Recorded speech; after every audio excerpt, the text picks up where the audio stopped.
Mainstream comic books thrive on one thing: consistency. There's a reason why it takes superheroes so long to age. That is, to preserve the status quo. By always retaining the status quo, anyone can grab a comic and not feel lost. But sometimes, change is good. Change can mean a breath of fresh air or can give new life to a comic series. There are characters who made their comic series their own and became the definitive versions of their title or their team. With that in mind, I'm Adam from What Culture, and here are 10 greatest superhero replacements that outshone the originals. Number 10. The new Teen Titans, Teen Titans. The Teen Titans started out in the 1960s, consisting of Robin, Aqualad, Kid Flash, and Wonder Girl. They were a team of sidekicks. Despite attempts to reach out to youth culture, the series was cancelled by its 43rd issue. Despite attempts at a revival during the 70s, the Teen Titans would find their stride through the duo of Marv Wolfman and George Perez. Called the New Teen Titans, the series added new members to the roster while keeping Robin, Kid Flash, and Wonder Girl. New additions included Beast Boy from Doom Patrol, as well as original characters Cyborg, Starfire, and Raven. These included Cyborg's estranged relationship with Silas Stone. Vic blamed his father for his accident and for turning him into the superhero. While they would reconcile, Victor Stone's arc ended with the death of his father. There was also Raven's conflict with her demonic father, Trigon the Terrible. By exploring these, the comic showed a more mature side than ever before. The series was also known for introducing Deathstroke to the DC Universe. The additions of Cyborg, Raven, Starfire, and Beast Boy served Teen Titans well. They would become permanent members of the team, appearing in animated shows as well as live-action TV. Number 9. 2008 Guardians of the Galaxy, Guardians of the Galaxy. The original Guardians of the Galaxy was a far cry from the one modern-day readers may know. The team was created in the 60s and consisted of members Vance Astro, Charlie 27, and Yondu Udonta.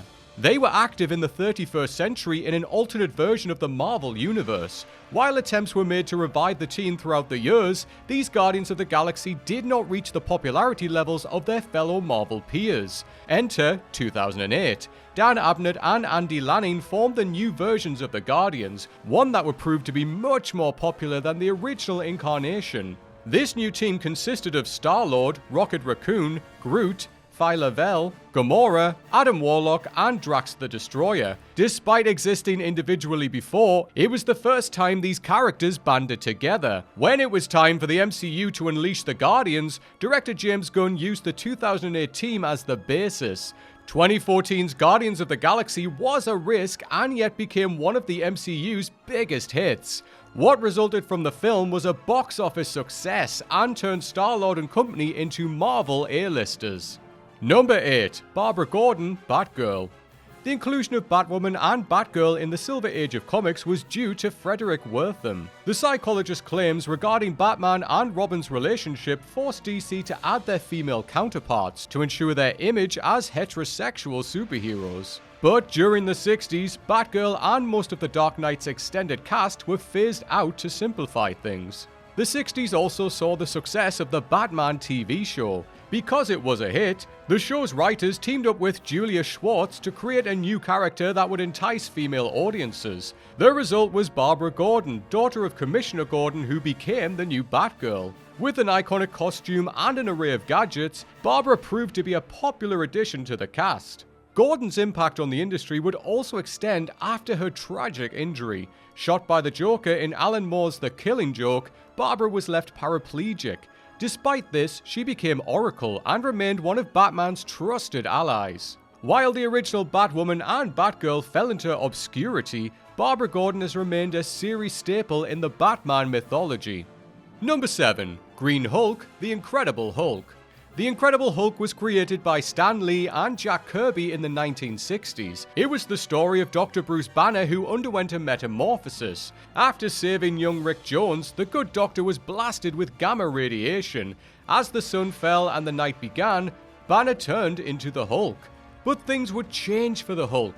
For one, his skin was changed. Because of the printing problems with grey, he was given a green complexion. The other was the cause of his transformation. The Avengers number 3 would make it so that Banner transformed due to surges of fear and anger. Despite these changes, the Incredible Hulk would only last 6 issues before the series cancellation. But the character would remain part of the Marvel Universe, guest starring in other titles such as The Avengers and the Fantastic Four. Banner turning into the Hulk because of rage and stress would then become the norm for future issues with the character. At the same time, while his grey skin would return as well as other new personas, Banner's green colour would become the iconic image of the character. Number 6. Tim Drake, Robin. Robin has always been a Batman staple. The original was Dick Grayson, a circus acrobat who lost his parents. He was taken in by Batman to be the first superhero sidekick. Years later, Grayson quit as Robin, feeling he outgrew the role. The next Robin was Jason Todd. He was a street kid caught stealing one of the Batmobile's wheels. His anger and brashness led to his death at the hands of the Joker. But for Tim Drake, things were different. After noticing a change in Batman's behavior, he figured out that the Dark Knight was Bruce Wayne. He then sought the billionaire, claiming that Batman must have a Robin to keep him in line. While it took a lot of convincing, Batman agreed and Drake became the third Robin. His time as Robin would prove to be a popular one, which led to a solo series in the 1990s. His new costume was also well received, with a more practical feel and the first Robin to wear pants. While his predecessors were fine as Robin, they grew as characters outside the title. Dick became Nightwing and Jason became Red Hood. But with Tim, he was great already as Robin. Number 5. Carol Danvers, Captain Marvel. The first Captain Marvel was created in the Silver Age of comics and was a man named Mar-Vell. He was a member of the Kree Empire and was sent to Earth. Sent to spy on the human race, he became a superhero to protect the Earthlings. Then he encountered a woman named Carol Danvers. Working for the US Air Force, she was caught in an explosion and sustained numerous injuries. Little did she know, however, that that accident would change her life forever. The explosion gave her powers and led to her becoming the superhero Miss Marvel. The transformation turned her into a Kree-human hybrid. Her solo series was deemed socially progressive at the time, and Danvers became a feminist icon. It was also noteworthy that she was one of the few female heroes in the Marvel Universe to have a solo title. In 2012, after the death of Mar-Vell, Carol assumed the title and became the new Captain Marvel. As one of the most powerful beings in the Marvel Universe, Carol Danvers overshadowed Mar-Vell's time as the superhero and launched the character into mainstream popularity. Number 4. Hal Jordan, Green Lantern. Green Lantern was created by Bill Finger during the golden age of comics. Alan Scott was a railroad engineer who discovered a magic lantern. This object gave him abilities and turned him into the first Green Lantern. Because comic books were waning in popularity after World War II, the title was cancelled shortly thereafter. Julius Shorts, the man responsible for revamping numerous titles, then decided to revive Green Lantern. But the character would undergo a new identity, origin, costume, and a new set of villains. This time around, the hero was pilot Hal Jordan. After discovering Abin Sur, the dying alien entrusted his ring to Jordan. This enabled Hal to become the Green Lantern. The series also introduced the Green Lantern Corps, a space police force that patrolled the galaxy. The pilot's legacy as the Green Lantern would inspire and define future stories to come. While Alan Scott was the first, Hal Jordan is the best. While there would be more Lanterns, such as Guy Gardner, Jon Stewart, Kyle Rayner, Simon Baz, and Jessica Cruz, they all wouldn't exist without the creation of Hal Jordan. Number 3. Johnny Storm, Human Torch. Appearing in Marvel Comics number 1, the original Human Torch was molded in the vein of science fiction tales. An invention by Dr. Phineas Horton, the Torch was an android who had the ability to control flames. While initially a menace to the public, he soon became a hero and protected human beings. This Human Torch would also go up against Namor, the Submariner, while encountering heroes such as Captain America and Bucky Barnes. Despite this, the character fell into obscurity in the 1950s. In 1961, Stan Lee and Jack Kirby breathed new life into the character. Repurposing the character into their new team, the Fantastic Four, he was given a new identity. This new version was now teenager Johnny Storm. When he and his team, Reed Richards, Ben Grimm, and Sister Sue Storm, were exposed to cosmic rays, they all received powers. In Johnny's case, he had the ability to set himself on fire and throw flame projectiles. While he'd occasionally butt heads with Grimm, aka The Thing, Johnny became an invaluable member of the team.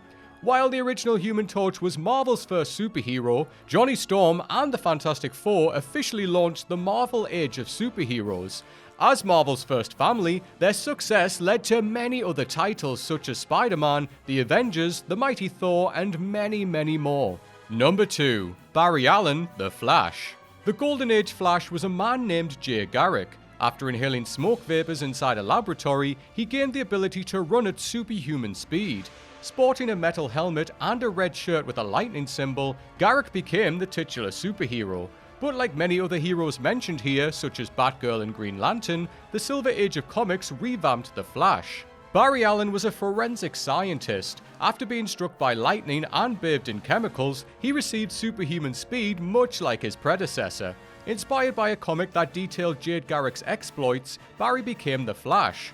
Coming in with a new look, the Scarlet Speedster's popularity led to the numerous revivals of Golden Age characters. Without the Flash's success, characters such as Hal Jordan and the Justice League of America would not exist. Allen's stint as the Flash also introduced a concept that changed comics forever: the multiverse. This meant that Jay Garrick existed in a parallel universe to Barry's. The story, entitled Flash of Two Worlds, allowed two versions of the characters to coexist, and would spawn titles such as Crisis on Infinite Earths. Number 1. All new, all different X-Men, X-Men. The original X-Men were 5 teenagers: Cyclops, Marvel Girl, Angel, Beast, and Iceman. They were handpicked by Professor Xavier to represent mutant kinds best. With their matching outfits and the school setting, these teens fought against villains such as Magneto, the Vanisher, Juggernaut, and more. Despite later introducing new members such as Havoc and Polaris, the series would publish reprints during the first half of the 70s. But in 1975, Len Wein and Dave Cockrum would bring a new and fresh take on the X-Men. Rather than teens, the team consisted of adults hailing from different countries. There was African Storm, Russian Colossus, German Nightcrawler, and Native American Thunderbird. There were also previous X-Men villains Banshee and Sunfire who hailed from Ireland and Japan respectively. Last but not the least, there was one-time Hulk villain Wolverine, who would become the most recognizable member of the team. While members would come and go, this iteration proved to be a success. The second generation X-Men's success made them as popular as the likes of Spider-Man and the Fantastic Four. With more mature themes and a diverse cast, they saved the series from extinction. Their introduction also became the key to the X-Men's success: their ability to change. While other titles could get stagnant, the series' rotating cast members ensured the team would always feel fresh. And there we have it, folks, our list of the 10 greatest superhero replacements that outshone the originals. But please do let us know down in that comments box if there's any characters that you prefer the new iteration of, or if you prefer the original to. And while you're there, make sure you give us a like and a subscribe. If you want to follow me on socials, I am at Strawn87 on Twitter and on Instagram. Come and say hello to me on there. Thank you for watching, everyone. I hope you enjoy the rest of your day, and until next time, take care.